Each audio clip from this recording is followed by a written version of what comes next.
যে কমেন্টটা মাঝে মধ্যেই আসে তাই হলো আপনি আপনাদের দুলাভাই করবেন না, মানে আমাকে বলতেছে আমি যেন আমার স্বামীকে আপনাদের দুলাভাই না বলি। তা কোরিয়ার একটা গল্প বলি, সত্য কাহিনী। কোরিয়ার মানে একটা নিয়ম কানুন কেমন, এই যে ধরেন একজনের হাজব্যান্ড, কোনো মহিলা যখন তার হাজব্যান্ডের গল্প বলে তখন বলে যে আমার হাজব্যান্ড বলে না, বলে আমাদের হাজব্যান্ড, উড়ি নামফিয়ন। ঠিক তেমনি মায়ের গল্প যখন আরেকজনের কাছে বলে তখন আমার মা বলে না, বলে উড়ি অম্মা, মানে আমাদের মা।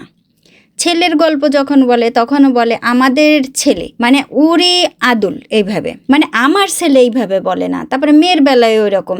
আবার বেটারা যখন বউদের গল্প করে তখন ওইভাবেই বলে যে আমার বউ বলে না, বলে আমাদের বউ, উড়ি ওয়াইফু, কোরিয়ান ভাষায়। তা কাহিনী হইতেছে ওই বেটা পছন্দ করলো না যে আমি বলছি যে আপনাদের দুলাভাই। আমার মনে হয় উনি এইরকম পছন্দ করতে পারে যে আমাদের স্বামী, মানে ওনার জন্য এইরকম মনে হয়।